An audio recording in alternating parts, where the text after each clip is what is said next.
আসসালামু আলাইকুম। RojNamCha সফটওয়্যারের ইউজার টিউটোরিয়ালে আপনাদেরকে স্বাগতম। গত টিউটোরিয়ালে আমরা ব্রাঞ্চ নিয়ে কাজ করেছিলাম। আজ আমরা ইউজার মেনুটা দেখব, ইউজার মেনুতে কীভাবে কাজ করে। তো এই ইউজার মেনুর উপর যদি আপনি ক্লিক করেন তাহলে এখানে চারটা মেনু দেখতে পারবেন বা সাব মেনু দেখতে পারবেন। একটা হলো অ্যাড ইউজার টাইপ, একটা ম্যানেজ ইউজার টাইপ, একটা অ্যাড ইউজার, একটা ম্যানেজ ইউজার। তো বেসিক্যালি চারটা সাব মেনু হলেও এখানে দুটো দুটো এক একটা মেনু আন্ডার, যেমন অ্যাড ইউজার টাইপ আর ম্যানেজ ইউজার টাইপ এরা একে অপরের সাথে সংশ্লিষ্ট। আবার অ্যাড ইউজার আর ম্যানেজ ইউজার এরা দুইটা আবার একে অপরের সাথে সংশ্লিষ্ট। তো ইউজার টাইপটা কি? ইউজার তো আমরা বেসিক্যালি বুঝি, আমরা এই যেই ইউজার দিয়ে আমরা লগ ইন করলাম একটু আগে, অ্যাডমিন যেমন, বা আপনাকে যেই ইউজার এটা দেওয়া হয়েছে যেটাতে আপনি লগ ইন করছেন, এটা হলো একটা ইউজার। তো ইউজার টাইপটা কি? ইউজার টাইপটা অনেকটা ডেজিগনেশনের মতো। মনে করেন একটা অফিসে কী কী থাকে, মনে করেন একজন যে বস, সিইও কিংবা ম্যানেজার। আচ্ছা, প্রথম থেকে দেখি, মনে করেন যে বস সবার হায়ার লেভেলে, এরপর মনে করেন তার আন্ডারে একজন ম্যানেজার আছেন, ম্যানেজার আন্ডারে কতগুলো আপনার এমপ্লয়ি আছে, এই এমপ্লয়ি আন্ডারে আবার কিছু কিছু মার্কেটিংয়ের লোকজন আছে। তো এই যে এক একজনের যে ডেজিগনেশন, এক একজনের যে পজিশন, তো এই সফটওয়্যারের মধ্যেও আমরা ওরকম একটা পজিশনের একটা ব্যবস্থা রেখেছি, যে একটা নাম, যে সে অ্যাকচুয়ালি কী টাইপের ইউজার। তো যে এখানে সবচেয়ে বড় যে ইউজারটা থাকবে সে হয়তো অ্যাডমিন, এরপর যে থাকবে তাকে হয়তো ম্যানেজার পোস্ট দিতে পারেন আপনি। আবার কেউ আছে হয়তো ডেটা এন্ট্রি করে, তাকে ডেটা এন্ট্রি অপারেটর নাম দিলেন, কেউ সেলসম্যান, তাকে সেলসম্যানের নাম দিলেন। তো এরকম বিভিন্ন ইউজার টাইপ। যেমন আপনি একটা দেখাই, যে আপনি যদি এই ম্যানেজ ইউজার টাইপে ক্লিক করেন তাহলে আপনি যেটা দেখতে পারবেন যে এখানে যেসব আপনার ইউজার টাইপ আপনি ক্রিয়েট করেছেন, যেমন আমরা এখানে ডেমো হিসেবে দুটো ইউজার টাইপ ক্রিয়েট করে রেখেছি, একটা হলো অ্যাডমিন, একটা হলো সেলস পারসন। তো আপনি যদি অ্যাড ইউজার টাইপের উপর ক্লিক করেন তাহলে এখান থেকে আপনি ইউজার টাইপ ক্রিয়েট করতে পারবেন। তো অ্যাড ইউজার টাইপ যেটা হবে, এখানে জাস্ট ইউজার টাইপের মানে কী ইউজার টাইপ আপনি দিতে চাচ্ছেন সেই ইনফরমেশনটা লিখবেন, লিখে সাবমিটে ক্লিক করলে এটা অ্যাড হয়ে যাবে। তো আমি আপনাকে একটা ডেমো দেখাই। যদি আমি মনে করেন ম্যানেজার নামে আমি একটা ক্রিয়েট করব, সাবমিটে যদি আমি ক্লিক করি তাহলে দেখবেন এটা ক্রিয়েট হয়ে যাবে। এখানে একটা মেসেজ শো করার কথা, এই যে ইউজার টাইপ অ্যাডেড সাকসেসফুলি। তার মানে মেসেজটা, মানে ইউজার টাইপ যেটা ম্যানেজার নামে একটা ইউজার টাইপ ক্রিয়েট করেছি এটা অ্যাড হয়েছে। তো এটা যদি আমি ম্যানেজ ইউজার টাইপে যাই তাহলে আমি দেখতে পাবো আদৌ কি অ্যাড হয়েছে না হয়নি। সেখানে লিস্ট আকারে থাকার কথা ইউজার, হ্যাঁ, এই দেখুন এখানে ম্যানেজার নামের একটা অপশন চলে এসেছে, ইউজার টাইপ চলে এসেছে। তো এখানে দেখুন ওই অ্যাকশনের যে পার্টটা, এখানে ওই যে এডিট এবং ডিলিট এই দুটো অপশন থাকবে। আপনি ডিলিটে ক্লিক করলে ডিলিট হয়ে যাবে, এটে ক্লিক করলে আপনি এটার নাম বা এটা এডিট করতে পারবেন। তো আমি এটা ডিলিট করে দিই, কারণ ম্যানেজার আমার এখানে প্রয়োজন নেই আপাতত। আমি ডিলিটে ক্লিক করে ইয়েস ডিলিটেড এটার উপর যদি আমি ক্লিক করি, তো এই ম্যানেজার যে ইউজার টাইপ যেটা আমি ক্রিয়েট করেছিলাম এটা ডিলিট হয়ে যাওয়ার কথা, এখানে একটা মেসেজ হবে, হ্যাঁ ডিলিটেড সাকসেসফুলি, এবং এখানে আমি দেখতে পাচ্ছি না। তো এটা গেল ইউজার টাইপ। তো এখন আমরা add user type, manage user type বুঝলাম। অ্যাড ইউজারে যাই, ইউজার কীভাবে ক্রিয়েট করব। তো অ্যাড ইউজারে গেলে আপনি এখানে ইউজারের ইনফরমেশন দিয়ে ইউজার ক্রিয়েট করতে পারবেন। তো এখানে দেখুন ইউজার ইনফরমেশনের জন্য আমরা যা যা রেখেছি, একটা হলো full name, email, contact number, user name, user type. এই যে ইউজার টাইপ হলো আপনি যেগুলো ইউজার টাইপ আগে ক্রিয়েট করে আসবেন, অ্যাডমিন, সেলসম্যান। আমি একটু আগে ম্যানেজার ক্রিয়েট করেছিলাম, এখানে ম্যানেজার যদি থাকতো তাহলে এখানে ম্যানেজারও শো করতো। আপনি যেসব ইউজার টাইপ ক্রিয়েট করে আসবেন এখানে ড্রপ ডাউন মেনুতে এগুলো সবগুলো শো করবে। আচ্ছা, ব্রাঞ্চের এই ইউজারটা কোন ব্রাঞ্চের? আপাতত আমাদের এখানে একটাই ব্রাঞ্চ ক্রিয়েট করা আছে, 11।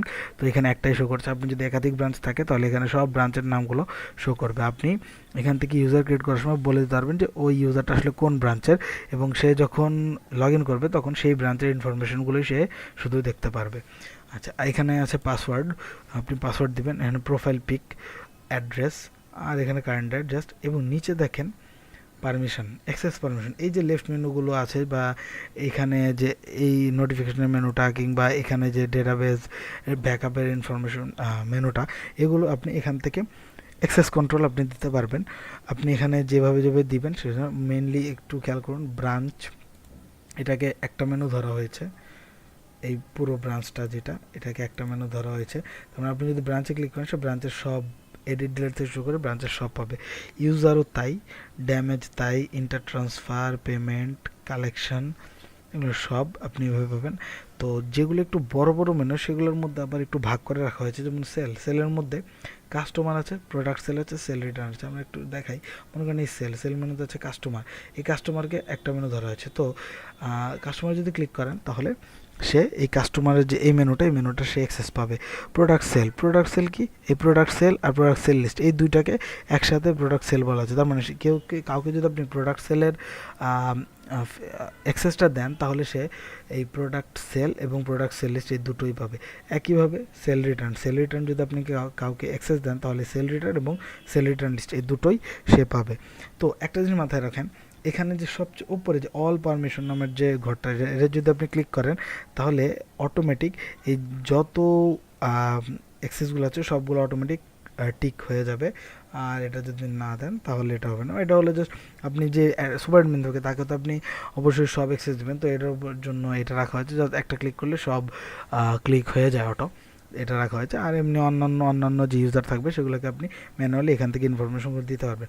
তো যেটা বলছিলাম যে মনে করেন এই সেলের যখন আপনি এই সেলের উপর ক্লিক অ্যারোটা দিবেন তার মানে সে এই মেনুটা এই লেখাটা দেখতে পারবে।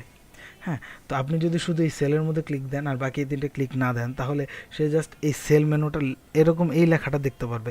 এটার উপর ক্লিক করলে সে এই যে সাব মেনুগুলো আসছে এটা সে দেখতে পারবে না। এরকম আপনি যদি কাস্টমারে ক্লিক করেন তাহলে যেটা হবে সে সেল মেনুটাও দেখতে পাবে, কারণ সেলের উপর ক্লিক করা আছে, এবং কাস্টমার মেনুটাও পাবে যেহেতু কাস্টমার ক্লিক করা আছে। তার মানে সেটা ক্লিক করলে এই মেনুটা পাবে এবং কাস্টমার মেনুটা পাবে। এই product sale list, sale return list এই চারটা মেনু সে অ্যাক্সেস করতে পারবে না। এখন আপনি যদি এমন করেন যে আপনি এখানে কাস্টমার দিলেন এখানে সেল দিলেন না, তাহলে যেটা হবে সে কাস্টমার মেনুটা হয়তো অ্যাক্সেস পাবে, কিন্তু সে এই কাস্টমার মেনুটা অ্যাক্সেস করার জন্য যেখানে যেতে হবে সেই জায়গাটা সে পাবে না, কারণ কি আপনি এই সেল যে অ্যাক্সেসটা তাকে দেন নাই। সো এই সেল অ্যাক্সেস দেন নাই দেখে এই সেল লেখাটা যেটা এখন আমরা দেখতে পাচ্ছি এই লেখাটা তখন সে দেখতে পাবে না। আর এই লেখাটা দেখতে না পারলে সে এই কাস্টমারেও ঢুকতে পারবে না। জিনিসটা অনেকটা এরকম যে সেল নামের একটা ঘর, এই ঘরে কাস্টমার নামের একটা রুম, প্রোডাক্ট সেল নামের একটা রুম আর সেল রিটার্ন নামের একটা রুম আছে, এই প্রত্যেকটার জন্য লক করা। এখন আপনি যদি যখন কাউকে এই সেল নামের যে ঘরে অ্যাক্সেস দেন তখন শুধু সে ঘরে ঢুকতে পারবে, কিন্তু ঘরে ঢুকে যে ঘরের যে আলাদা যে তিনটা রুম আছে এই তিনটা রুমে সে অ্যাক্সেস পাবে না, কারণ আপনি তো এটা অ্যাক্সেস দেন নাই। তো আপনি যদি এখানে অ্যাক্সেস দিয়ে দেন তাহলে সে ঘরেও ঢুকতে পারবে এবং কাস্টমার নামের যে রুমটা আছে এই রুমে সে অ্যাক্সেস পাবে, কিন্তু প্রোডাক্ট সেল আর সেল রিটার্নে পাবে না। এখন আপনি যদি কাস্টমারের ঘরের মানে যে রুমটা আছে ওই রুমের চাবি বা অ্যাক্সেসটা আপনি দেন, কিন্তু আপনার যে মেইন যে ঘরের যে মেইন দরজার অ্যাক্সেস যদি আপনি তাকে না দেন তাহলে সেই রুমে কীভাবে ঢুকতে তো পারবে না। তো এই সিস্টেমটার উপরই বেস করে আমাদের এই ফিচারটা বা এই অ্যাক্সেস পারমিশনের যে এই ব্যাপারটা এরকম রাখা হয়েছে। তো আশা করি বুঝতে পেরেছেন। তো আচ্ছা একটা জিনিস বলি, এই ইউজার নেম যেটা দেখতে পাচ্ছেন এই ইউজার নেমটা আপনি একবারে ক্রিয়েট করতে পারবেন, মানে আপনি এই লগ ইন করার সময় মানে রেজিস্ট্রেশন করার সময় আপনি এটা দিতে পারবেন এবং সেকেন্ড টাইম এটা কোনো আপডেট করতে পারবেন না। তো আপনাদের সুবিধার জন্য আমরা এখানে একটা ব্যবস্থা রেখেছি। মনে করেন আপনি যদি এখানে আপনি অ্যাডমিন নামের যদি আমি ইউজার নেম ক্রিয়েট করতে চাই এবং এরপরে যদি আমি ইনপুট ফিল্ড থেকে অন্য ইনপুট ফিল্ডে যাই তাহলে আমাকে একটা মেসেজ শো করার কথা যে আমি এই অ্যাডমিন যে ইউজার নেমটি দিয়েছে এটাকে আমি দিতে পারবো কি পারবো না। দেখেন এখানে লেখা উঠেছে নট অ্যাভেলেবল, মানে এই অ্যাডমিন নামের ইউজার নেম অলরেডি কেউ একজন ইউজ করেছে, যে কারণে আপনি এই অ্যাডমিন ইউজার নেম দিয়ে আমি নতুন ইউজার ক্রিয়েট করতে পারবো না।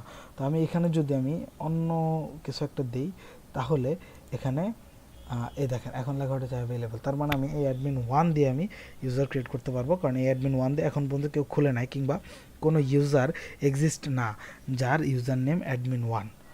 তো এখানে ইনফরমেশন দিয়ে আপনি যখন সাবমিটে ক্লিক করবেন আপনার একটা ইউজার ক্রিয়েট হয়ে যাবে এবং এই ইউজারটা আপনি দেখতে পারবেন ম্যানেজ ইউজারে ক্লিক করলে আপনি এই ইউজারের ইনফরমেশনটা কিংবা আপনার এই যে কোন ইউজার ক্রিয়েট করা আছে সেটা দেখতে পারবেন। যেমন দেখেন এখানে 3টে ইউজার ক্রিয়েট করা আছে, একটা হলো সুপার অ্যাডমিন, এটা হলো মেইনলি আমাদের আইডি বা এই যে আপনারও উপরে মানে যে সফটওয়্যার মেইনলি যে সফটওয়্যার ডেভেলপ করবে তার একটা আইডি থাকে যে কোনো সফটওয়্যারের মধ্যেই, কারণ তার অ্যাক্সেসের প্রয়োজন পড়ে মাঝে মধ্যে।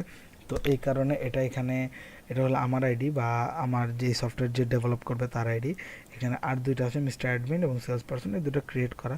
তো একটা জিনিস লক্ষ্য করেন, আপনি এই যে অ্যাকশন, এখান থেকে আপনি এডিট ডিলিট করতে পারবেন এই ইনফরমেশনগুলো। তবে সুপার অ্যাডমিন যে তারটা আপনি এখানে কোনো মেনু পাবেন না, এডিট ডিলিট অপশন পাবেন না, কারণ তার আইডি যদি আপনি ডিলিট করে দেন কোনো কারণে আপনার সফটওয়্যারের যে সার্ভিস বলি আমরা, সফটওয়্যারটাকে আপনার কোনো প্রবলেম হলো, সফটওয়্যারের যে সার্ভিস দেওয়ার জন্য তো আপনার সফটওয়্যার লগ ইন করতে হবে, সেই কারণে ইনফরমেশনটা আমাদের রাখা হচ্ছে। তবে আপনি যদি চান যে না আমাদের কোনো সার্ভিস আপনার প্রয়োজন নাই, আপনি সার্ভিস নেবেন না, এবং এই ইউজার আপনি সিকিউরিটি মানে আপনি সিকিউর ফিল করছেন না যে এই আমাদের কোনো ইউজার আপনার এখানে থাকুক, তো আপনি ইচ্ছা করলে আমাদেরকে জানালে ওইভাবে আমরা এই ইউজারটা ডিলিট করে দেবো। এটা নিয়ে আপনার কোনো সমস্যা নেই। যদিও এটা আপনার পার্সোনাল ব্যাপার, যেহেতু আপনি সফটওয়্যারটা আপনার নিজের টাকা দিয়ে আপনি পারচেস করছেন, তো সেটা আপনার উপর ডিপেন্ড করে, আপনার ইচ্ছা অনুযায়ী আমরা ইউজারটা রাখবো কিংবা রাখবো না। তো যাই হোক, এই ছিল আমাদের ইউজার মেনু। তো নেক্সট টিউটোরিয়ালে আমরা অ্যাকাউন্টস মেনু নিয়ে বলবো। তো সেই পর্যন্ত ভালো থাকুন, সুস্থ থাকুন, আসসালামু আলাইকুম।